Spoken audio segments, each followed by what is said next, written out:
Dans l'ancien village de Kwetu, niché au cœur des vallées verdoyantes du Congo, la vie s'écoulait paisiblement.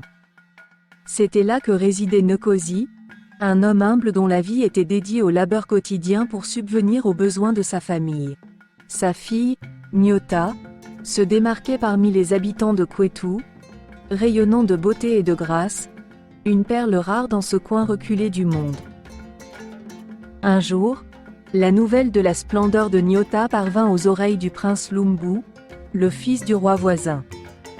Possédé par une convoitise insatiable, il décida de la prendre pour épouse, ignorant tout des liens du cœur de la jeune femme avec Mwamba, un homme du village de Kwetu. Le prince, habitué à obtenir ce qu'il voulait, ne toléra pas l'idée que Nyota puisse être liée à un autre. Dans un accès de colère, il fit enlever la mère de Nyota, la respectait Nya, et menaça de la tuer si la jeune femme ne consentait pas à un acte aussi répugnant que choquant, coucher avec son propre père. L'annonce de cette atroce demande plongea Kwetu dans une tourmente inattendue. Nyota, déchirée entre l'amour qu'elle portait à Mwamba et la volonté de sauver sa mère bien-aimée, se retrouva face à un choix déchirant. Elle implora son père, Nkosi, de ne pas céder à cette demande absurde du prince. Nkosi, un homme intègre, résista farouchement à la demande immorale du prince, mais la vie de Nya était en jeu. Dans un geste de désespoir, Nkosi accepta à contre-cœur de se plier aux exigences du prince, sacrifiant son honneur pour préserver la vie de sa femme. La nouvelle de cet acte abominable se propagea dans Kwetu comme une malédiction. Le village, autrefois paisible, était désormais ébranlé par le chagrin et la colère.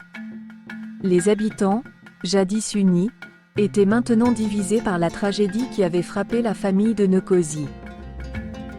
Le roi, ignorant tout de cette sombre affaire, finit par découvrir la vérité à travers les chuchotements du peuple. Profondément déçu par le comportement ignoble de son fils, il décida de le déshériter et de le bannir du royaume. Reconnaissant l'innocence de Nkosi et de Nyota, le roi, dans une tentative de réparation, offrit à Nkosi un poste élevé dans le royaume en guise de compensation pour les souffrances endurées. Kwetu, bien que secoué par cette épreuve, retrouva peu à peu sa quiétude, et Nyota et Mwamba, malgré les épreuves, continuèrent à s'aimer profondément. Cette histoire, mêlant amour, trahison et rédemption, résonna dans les vallées de Kwetu, rappelant à tous que même au sein des ténèbres, la lumière de la vérité et de la justice peut finalement percer, apportant la guérison à une communauté brisée.